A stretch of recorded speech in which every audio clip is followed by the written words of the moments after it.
Hi, this is Brad Straley with Jacksonville For Life. Today's guest is Devin Sena from Live Actionn. Devin, thanks for being on with us. Thank you for having me. Oh, our pleasure. Tell us a little bit about yourself. Yeah, so I was born in Newark, New Jersey. I was a little preemie, and so I moved to Florida when I was about 1 year old. So I'm a Floridian, born in New Jersey, but I am a Floridian.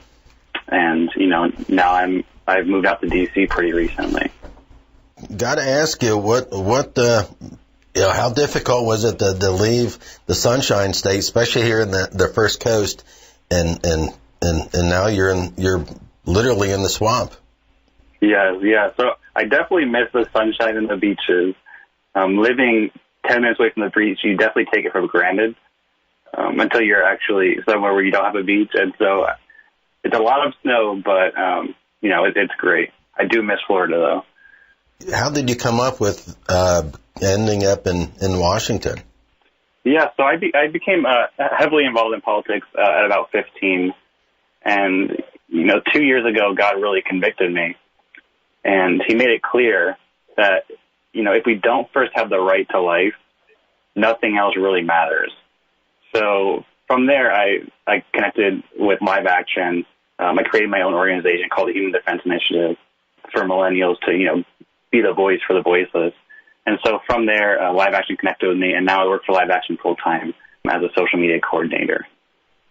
Great. So, 15, you started to get into the politics, and what drove you at that point? And I'm asking just my own edification, because at one point I was heavily involved in politics, and then, a few years after that, it was, really the pro-life movement. What about you? What took you from, the politics to the pro-life movement? So, there's so many political back and forth, and sometimes it feels like there's no real movement. And so, God really convicted. He put it on my heart. He said, you need to be fighting for the most defenseless in our society. And so I moved from politics to working full-time pro-life ministry, defending the most vulnerable.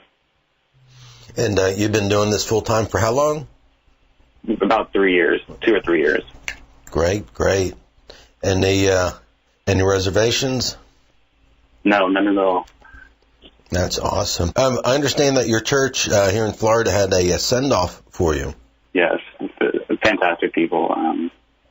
When churches take a stand on cultural issues, it's the best.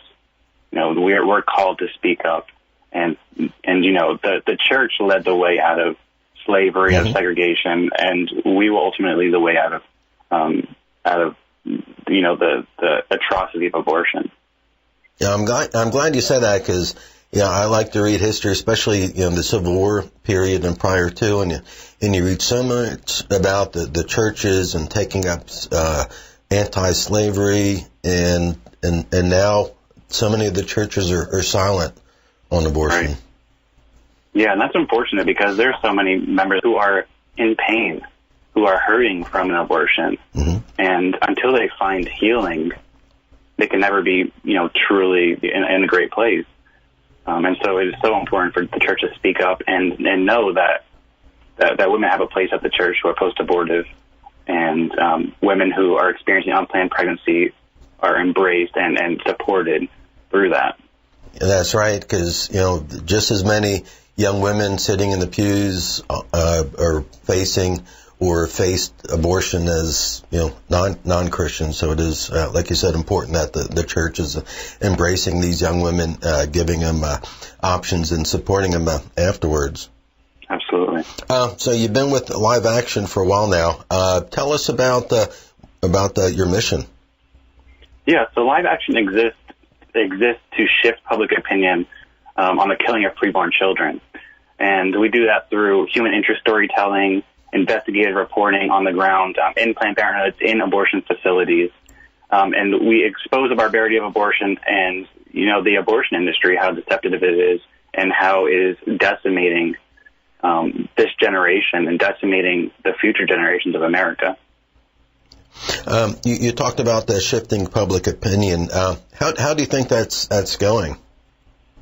So we are absolutely winning in America. we can feel the culture massively shifting towards one that embraces life. People throughout the nation are finally realizing the barbarity of abortion and the beauty of life, family, and so even per the Aretha Maris poll, 75% of Americans support restricting abortion to the first trimester or eliminating abortion entirely. And so it's very encouraging. We are winning despite some states that are extremely radical right now. 78% of independents and even 60% of Democrats support restricting abortion to the first trimester or eliminating it entirely. Right. You are right. And, of course, you're talking about New York and Virginia. Do you see the change in opinion broken down by different ages of our society? Yeah, I definitely see this current generation, Gen Z and millennials, are the most pro-life in history. When Roe v. Wade was ruled in 1973, they legalized the killing of over 60 million children. Ultrasound had not yet reached America. And so the nation was fed the lie that the preborn just clumps of cells, some blobs of tissue. And today, the truth is undeniable. We have science on our side. We know the reality of life in the womb. Today, our vast technological advances show that the truth is undeniable. We're even performing surgeries on children in the womb at 25 weeks, taking them out of the womb, performing surgery, and then putting them back in for another 15 weeks. And so it makes it undeniable that life is in the womb. And when preborn children are seen as patients, you can no longer call them clumps of cells, and you can no longer justify their mass slaughter. That's right. That's right. We're speaking today with Devin Sena with Live Actionn. If you're just joining us, you talked about the human interest storytelling. How do you do that? How do you get that information out to the public? Yeah, so we have various channels. We have over 2 million followers on Facebook, 90,000 on Twitter, and there's 60,000 on Instagram, and as well as on YouTube. And so we connect with a lot of women who have chosen life through difficult circumstances, who have been, have experienced the brutal assault of rape and have chosen life for their child. And just showing the beauty of life and the beauty that comes out of those difficult circumstances really has the ability to change hearts and minds on abortion. How do you see yourself? You've been doing this for a couple of years now, and doing it full time. How has this affected you as a follower of Christ?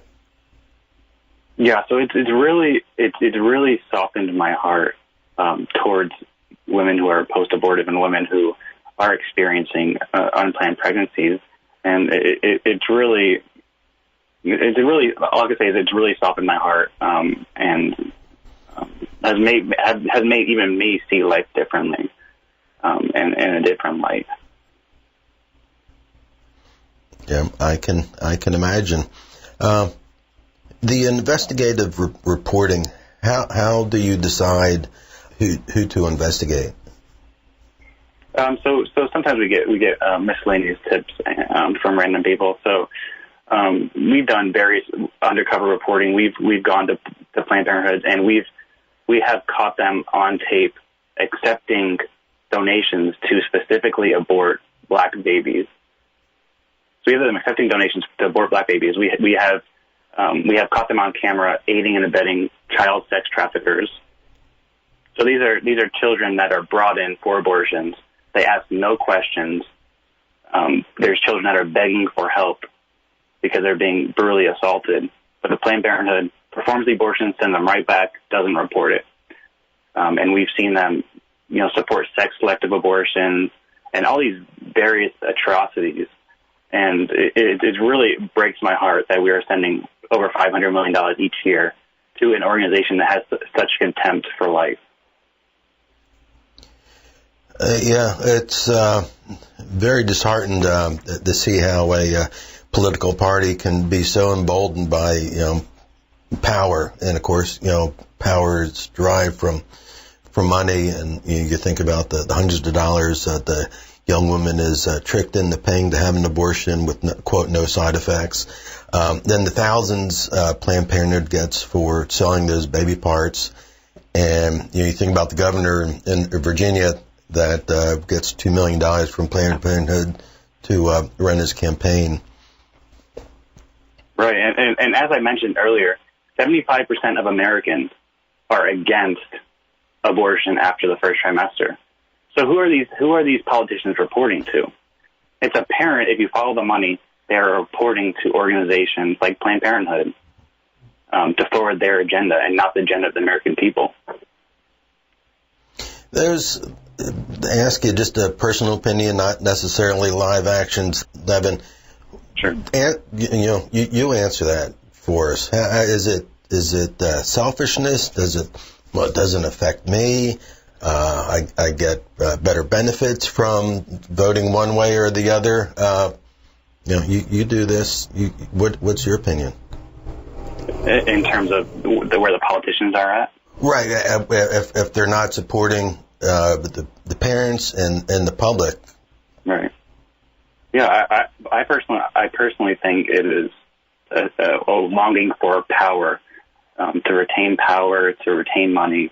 And, it is heartbreaking because politicians, their duty is to serve the American people. And when you lose sight of that, we're in trouble. You're right. I guess that's why the Bible talks about the money so often. We're going to take a quick break. We're speaking with Devin Sena with Live Actionn. Don't go anywhere. We will be right back. This is Brad Straley with Jacksonville For Life. For local pro-life events and information, please visit jacksonvilleforlife.org. That's jacksonvilleforlife.org. God bless. Hi, this is Brad Straley with Jacksonville For Life. We're speaking with Devin Sena with Live Actionn. Devin, you were talking earlier about when you went, your heart was really in politics and the Lord led on your heart to get involved in saving babies. I know that's a big transition, and doing it full time is amazing and a blessing to everyone. What pushback have you gotten doing that, especially from our mainstream media? Yes, we have so much pushback, and what's really amazing is people try to frame this as fake news now.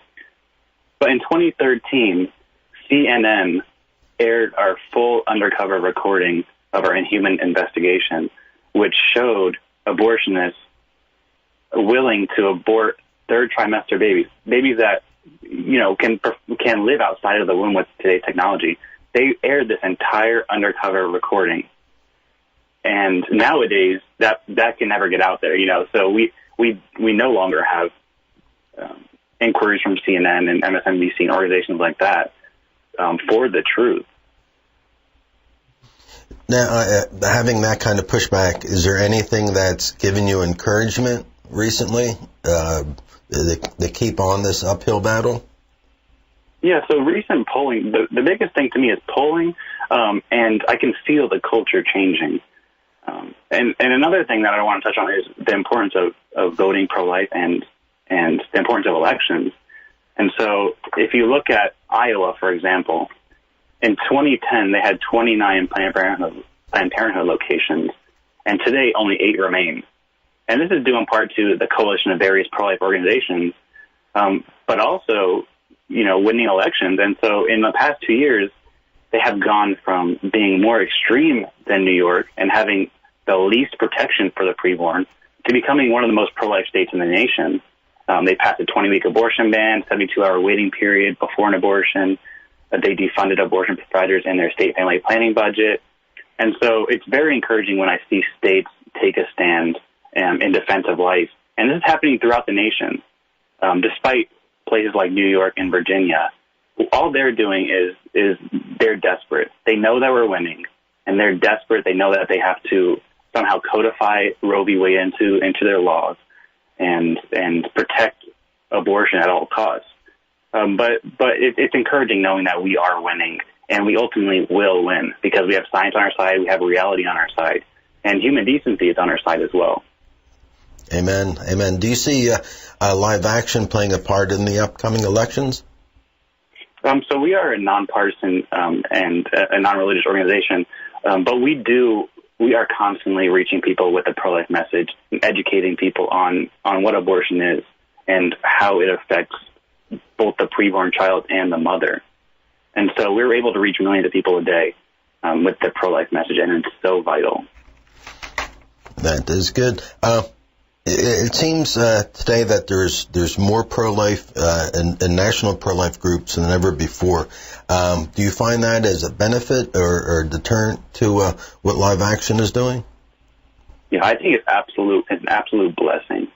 Live Action, everyone plays an intricate role in creating a culture of life. And so Live Action, we educate millions of people each day online. But then we have organizations like Susan B. Anthony List that supports pro-life candidates and lobbies for pro-life legislation. And then you have Students for Life on campus growing the pro-life movement there at a grassroots level. And then we have organizations like Heartbeat International and CareNet that support and care for women experiencing unplanned pregnancies.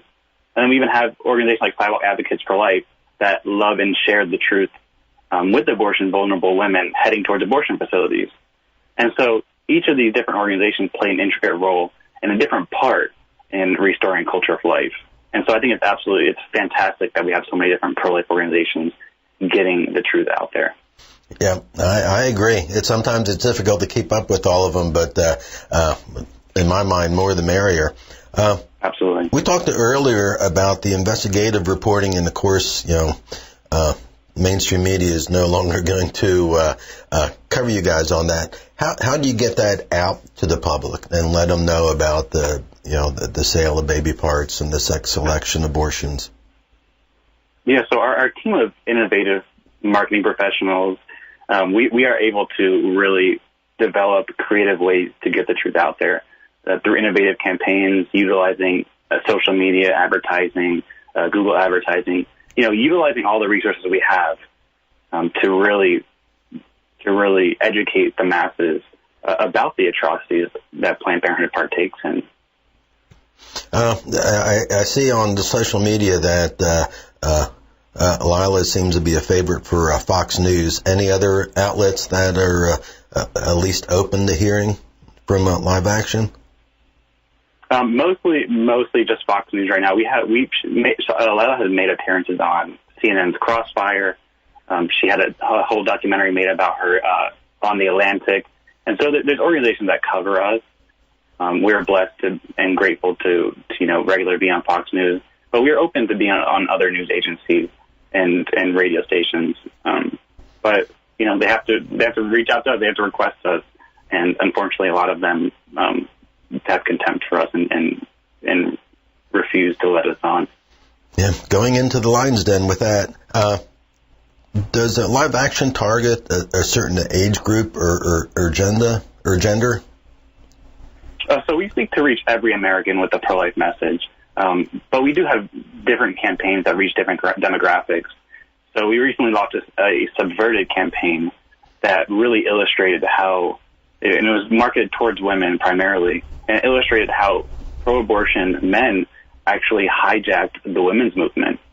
So it was once a very worthy cause, but it was hijacked, and women don't know that today. And so, we're reclaiming the term feminism and really showing women that pro-life feminism has been carrying the mantle of women's rights all along. And then we started doing man on the streets videos. So we go across the nation, LA, Miami, going out to all the big hubs and actually showing our abortion procedure videos that have been seen over 100 million times and have saved countless babies, taking those to the street and interviewing people who were previously indifferent on abortion. And we ask them, how they feel about abortion. Then we show them the video, and more often than not, they change their mind right there on abortion and become passionately pro-life. And so we work in different areas, always constantly trying to reach different segments of society. But ultimately, we try to reach every single American with the truth. Right. They say a picture's worth 1,000 words. Wonder what a video would be. Absolutely. So that leads me to a question here. As a guy talking to another guy, what responsibilities do men have in saving babies? Yeah, so we have an intricate role, and a lot of times we're told it's a female-only issue. Therefore, we should stop talking, we should shut up. Mm-hmm. But nothing could be further from the truth. Wrong is wrong, regardless of our sex. The white abolitionists didn't have to be slaves to know that slavery was morally wrong and to fight for the human rights. In the same way that preborn are in need of immediate help by every born person, regardless of our race, age, or gender. And so, similarly, men are called to fight for these lives. Is there a time that you find it's best for a man to step back or step aside and allow a woman to say something or do something in the pro-life movement? Yeah, and while I do believe it's imperative for every person to speak out about this injustice, there are times when women have a unique voice in the discussion. For example, testimonies of post-abortive women, they have a unique ability to change hearts and minds on abortion because they are uniquely affected by abortion, and they can really testify to the fact that abortion harms women mentally and physically. And so, following an abortion, suicide is a leading cause of death among women. Yep. But this is rarely talked about, and that's why I think testimonies from post-abortive women have that powerful ability to change hearts. If someone wants to assist you guys, how do they get in touch with you? What's the best? How can they assist you? Yeah, they can visit us at liveaction.org. A huge help would be following us on social media, sharing our content, or even donating $5 to support our life-affirming work. And I apologize if you said this earlier. Are you guys a nonprofit? Yes, we are a 501c3 nonprofit. Great. So for our listeners, that is tax deductible. I find it amazing that you guys are all over social media. I find I'm plagiarizing. It used to be called. Now it's sharing your stories and your testimonies on our Facebook and Twitter. Do you said you're non-denominational. Do you find yourself seeing that it's easier to work with some Christian faiths than it is others? None particularly. We love partnering with people of all religious faiths because we like I said earlier, it is so vital for churches to speak out on this issue, for everyone to speak out, and so we love partnering with religious organizations and organizations throughout the nation. Now, let me ask you this, and we're just about out of time, Devin. Someone's listening and they feel like maybe they're having a call to get into pro-life movement or to do this full time. What would you tell our listeners? I would tell them to find what they are passionate about, whether that's helping people, whether that's educating people, whether that's supporting women at pregnancy resource centers or at the street level. There's so many different ways you can get involved in the fight. I would say, first off, just connect with the local pregnancy resource center and see if they have any volunteer opportunities. But there are so many ways to get involved. Visit liveaction.org. We have tons of resources there as well. That is fantastic. And so thankful that you're doing this full time. You're listening to what the Lord is asking you to do, and you're saving babies. You sound like a young man. I was reading Jeremiah this morning. He was a young man when God called him, and God bless you for what you're doing for the pro-life movement here. Great. Thank you so much. You're more than welcome. Appreciate being our guest today, and I hope you join us again real soon. Absolutely. Would love to. We are out of time. Thanks again for joining us today and for all you do to promote a culture of life. We'd like to thank the station for being faithful to His Word and this opportunity today. And thank you for listening. For more information about local pro-life efforts, please visit us at JacksonvilleForLife.org. Follow us on Facebook and Twitter. And until next time, do something. Save babies in Jacksonville.